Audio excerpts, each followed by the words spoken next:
Nos encontramos en la situación actual todos inmersos en un contexto general de coronavirus. La pandemia ha inundado todas las esferas de nuestra vida privada y, por supuesto, de la vida de los estados, de los países y de los gobiernos. En esta situación nos encontramos con que algunos van a hundirse, empresas, países, trabajadores, y otros serán millonarios. Queda claro, o por lo menos lo tenemos claro, que todos vamos a sobrevivir, pero necesariamente debemos aprender. Y para aprender primero sería bueno o es bueno, conveniente comprender qué es lo que está pasando para comprender qué puede ser que sea que suceda en el futuro próximo. La intención de esta pequeña conferencia es dar algunos puntos de vista respecto a qué está sucediendo en términos más geopolíticos para comprender qué puede llegar a suceder próximamente.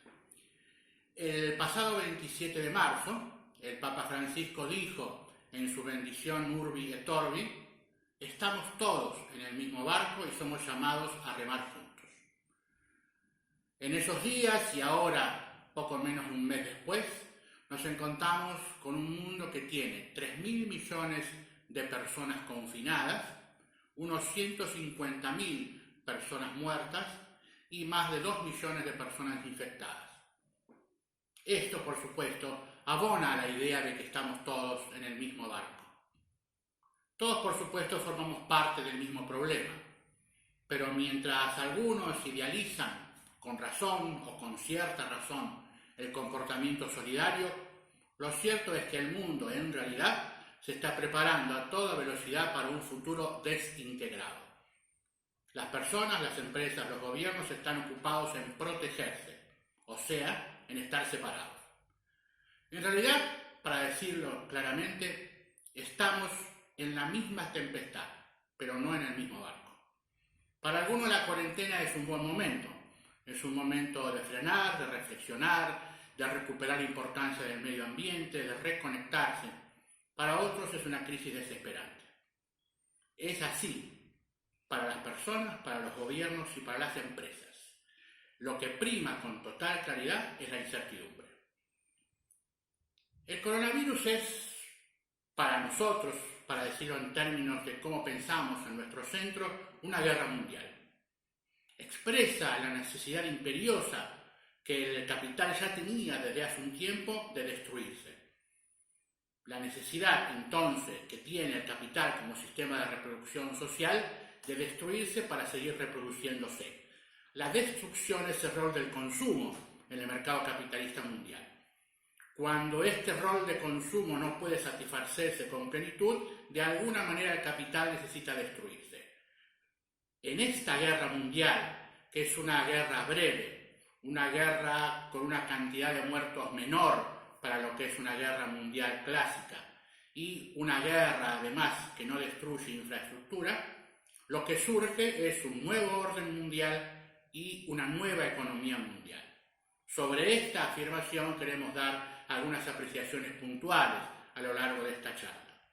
El viejo capitalismo está dejando lugar al nuevo capitalismo, no a otro tipo de orden social distinto. Es el capitalismo que se reproduce a sí mismo en un nuevo contexto.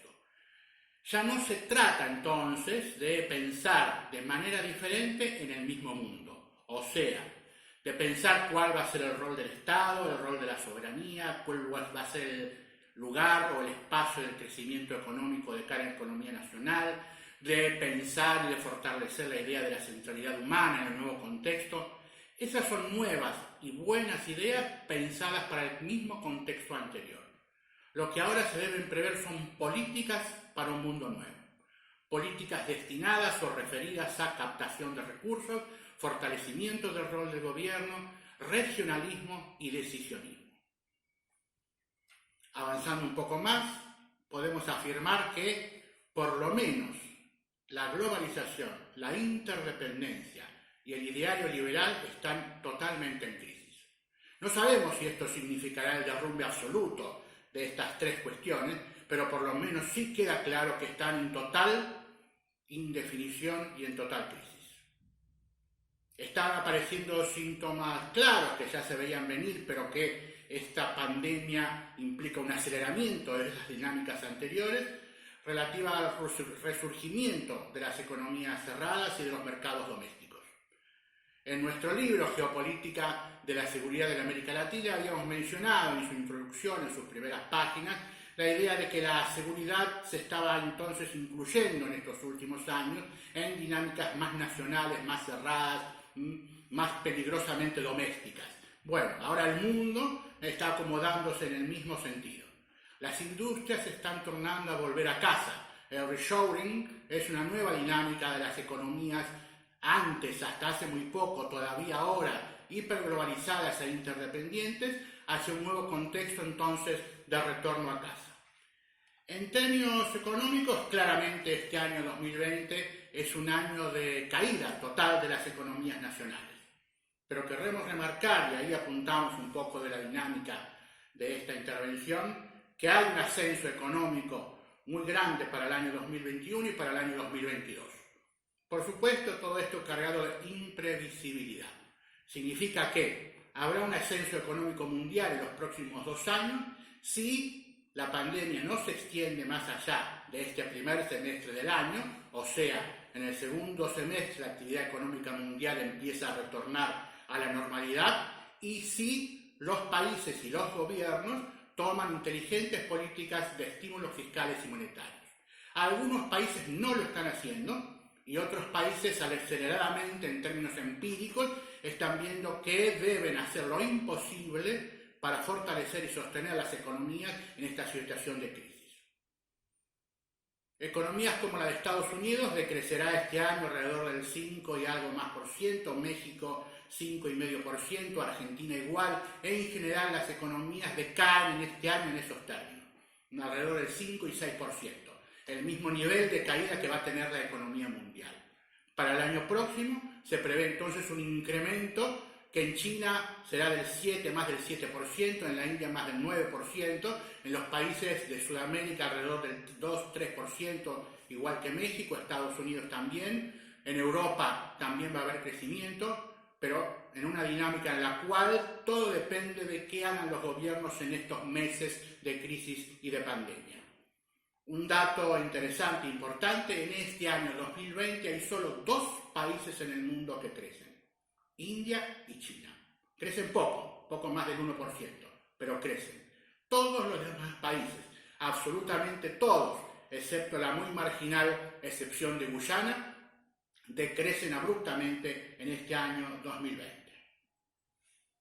Los posibles escenarios de la posguerra: una crisis de la democracia liberal y una crisis del Estado de Derecho.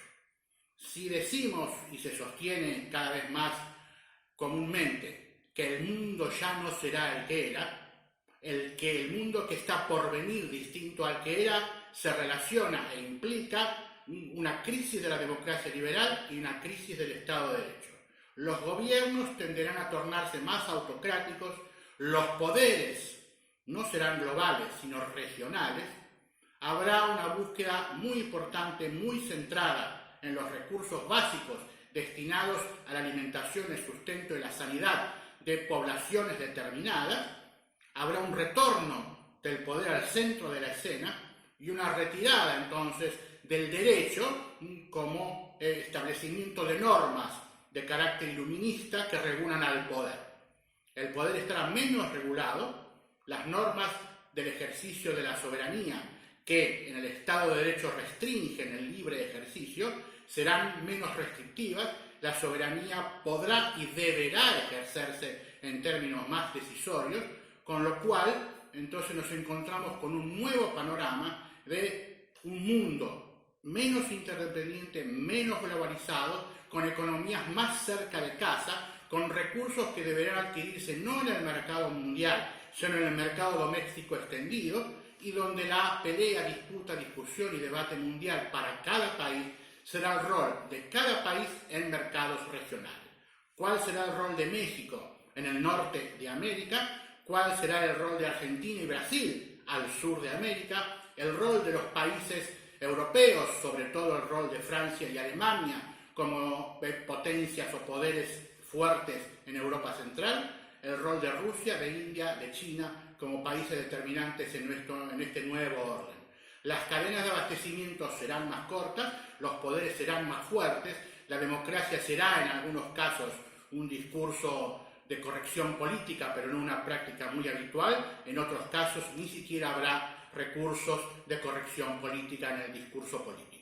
Este es entonces un panorama a grandes rasgos de lo que vemos que está por venir, un crecimiento económico que por supuesto se asentará sobre economías destruidas, destrozadas o por lo menos muy golpeadas, y que dependerá en muy gran medida del rol de decisión que los gobiernos bastante impensadamente y muy empíricamente están ahora adoptando paso a paso en la medida de la urgencia que tiene la solución a los problemas que ocasiona esta pandemia.